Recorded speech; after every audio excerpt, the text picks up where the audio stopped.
Hi, welcome to my channel, New Moon Oracle. I wanted to talk today about narcissistic abuse, and if you're new to my channel, I'm a recovering people pleaser and a survivor of narcissistic abuse. I was raised by a narcissistic mother, an absent stepfather, and unfortunately in my life that led me into relationships that were also narcissistic, toxic, or abusive. And so today I wanted to talk about the type of anger that comes with narcissistic relationships. One of the things that I personally have had to deal with is the two types of rage. So a narcissist always wants you to regulate their emotions.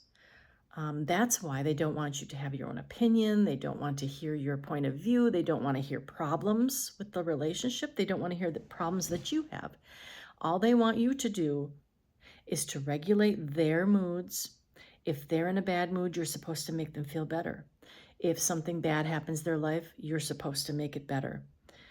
If you question their authority, if you push back, you will feel their rage. And I'm going to give you an example with my ex-husband.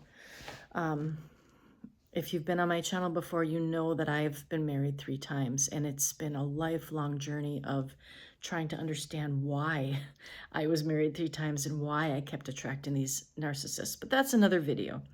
Today I want to talk about the 2 types of rage. So an example I can give you with my ex is that I was raising with him, his 7 children. My 2 adult children were already out of the house, and I was working full time. We had a huge home. I was cleaning the house, making the meals, doing the laundry, doing the homework, the things that a mother does. And we were all in the car, a bunch of the kids and my husband and I, and he got a phone call and started talking to a woman. I could hear it was a woman's voice, and it sounded very friendly and familiar. And they chatted, and he said, I'll have to give you a call later. We're real busy right now. So I didn't think much of it. I thought maybe it was one of our friends that we knew. They have a daughter that we were really close to in her 20s. And so I thought, oh, maybe he's talking to her. Well, as you would have it, my intuition just knew something was off. I just knew it. And I was never one to check his phone or check up on him. I figured if someone's going to cheat or lie, you'll find out. And I did that day. I looked at his phone that evening while he was in the shower or something like that. And basically, there was a code word for this phone call that came in. And it was snuffleupagus. Odd. Then, I didn't say anything then, because the spirit, God, whatever you want to call it, told me just keep it to yourself. Just keep it quiet. If you confront him now, all he'll do is react, make excuses. So I sat back and said nothing. And then maybe a month later, I just got a weird feeling that he had been communicating or talking to this snuffleupagus again. I just had a feeling. I don't know how to explain it. So even though it wasn't my behavior to look at someone else's phone, I felt it was warranted because something was off and something was telling me to look. So I did. And there was text messages from this snuffleupagus. And she was asking about something about my ex's life. And he said, yes, I just got married, but she's not a pretty blonde like you.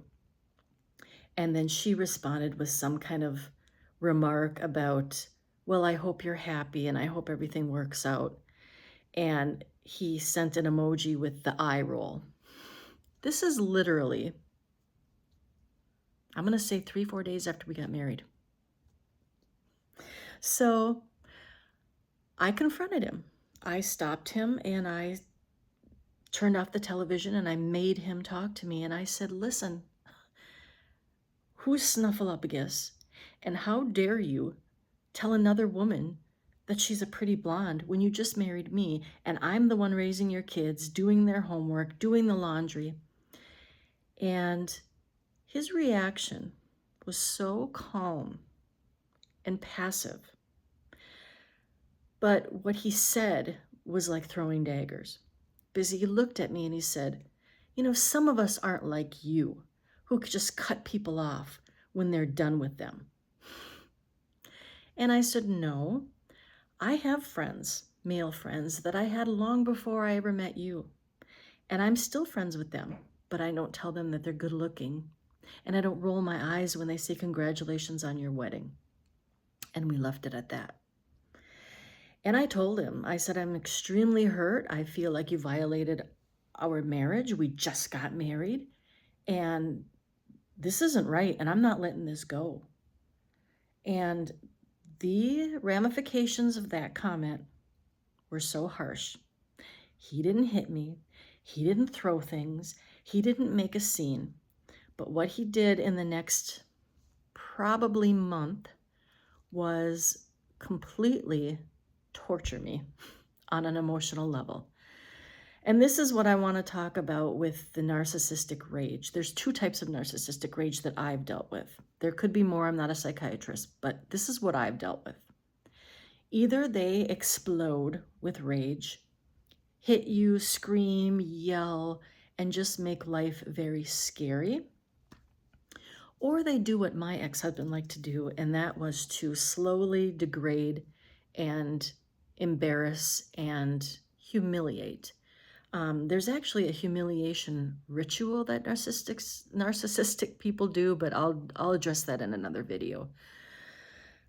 But for the next month, he walked through the house as if I didn't exist, as if I was a ghost. I would make dinners.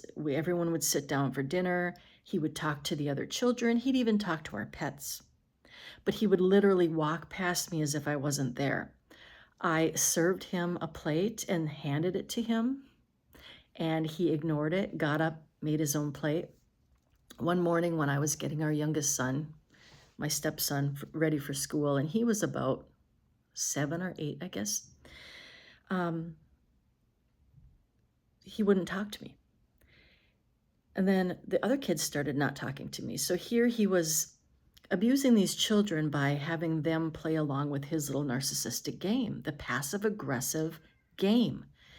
And pretty soon his older adult children would come over, and they were ignoring me too. One morning, though, when I was getting the little one ready for school, because I was doing everything in that relationship, he certainly wasn't raising his kids, the youngest boy said to me, I need some money for school. Do you have $1? And I said, oh, you're talking to me. And he said, well, Dad told me not to, but I need $1 because we're having treat day and we can all buy soda and chips with $1. I said, I got you.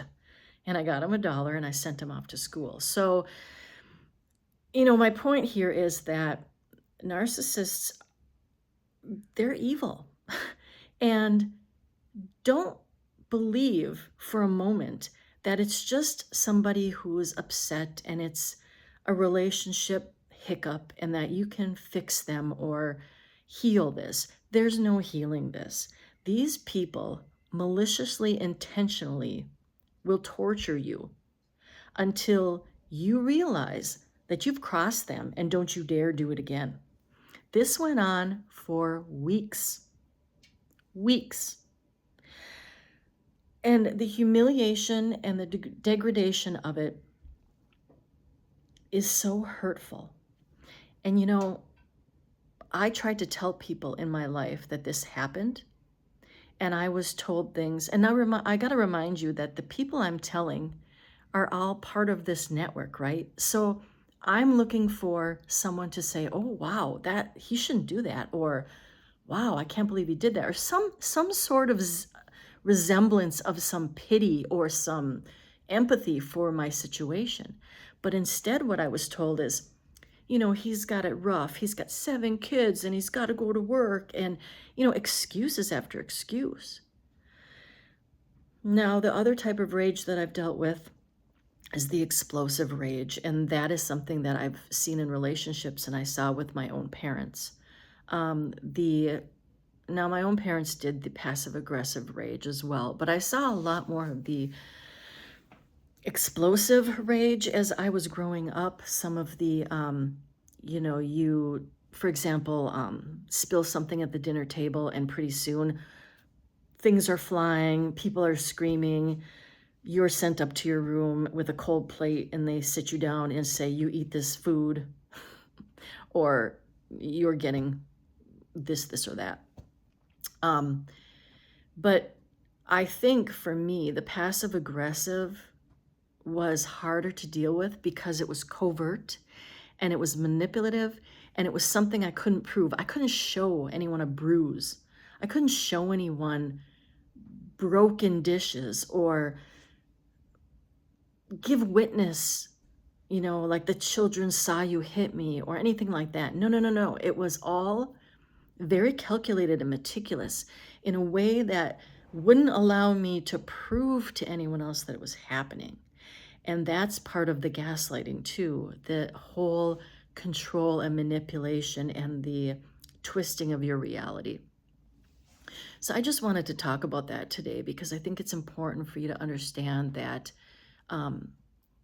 you cannot heal that type of relationship, and you can't heal yourself while you're in that relationship.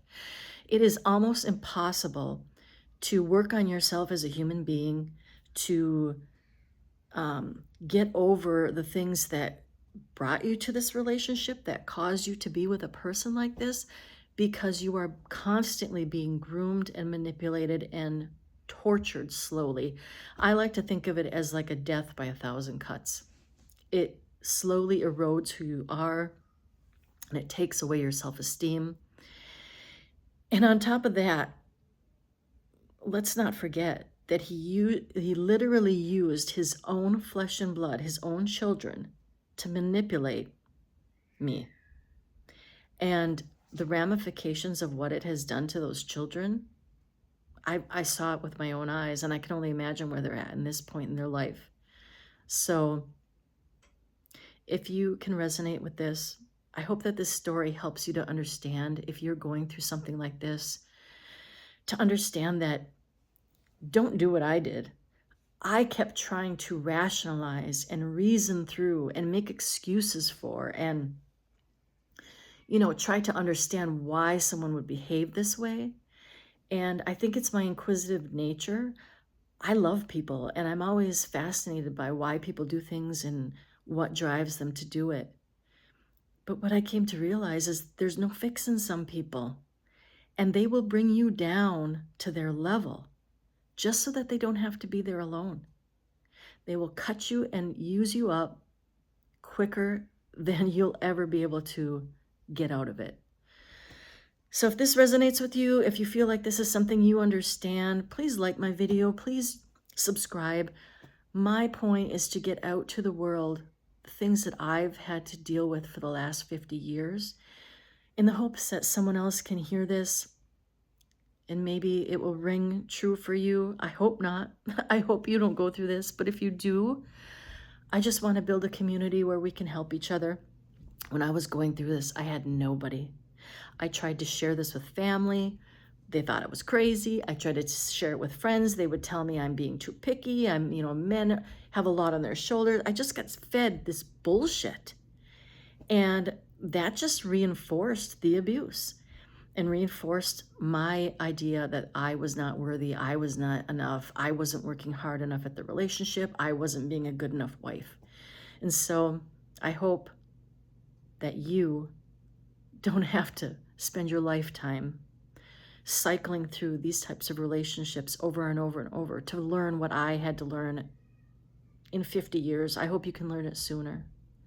So again, if this resonates, let me know what you're going through. Share it in the comments. I want to help you to understand what's going on. And I'm not a psychiatrist, and I can't give you the clinical views, but let me tell you something. Psychology and psychiatry and counseling is helpful. It's valid. I have friends that are therapists, and they do beautiful, wonderful work. But counseling never helped me. No one ever helped me identify that these people were toxic and that I wasn't the problem. Every time I went to counseling, they wanted to dig into my issues, which I get, and I understand the reasoning for that. But You can't heal while you're being abused. And all these people that I went to counseling for, and I went to so much counseling, let me tell you, I went through counselor after counselor after counselor, and they all wanted me to focus on healing while I'm in this toxic relationship with toxic parents and toxic relatives from my husband's family. And they wanted me to try to heal in that environment and then wonder why I couldn't. I'm telling you, you can't. You need to get yourself out of that situation and identify the patterns very quickly, or they will just continue to cycle.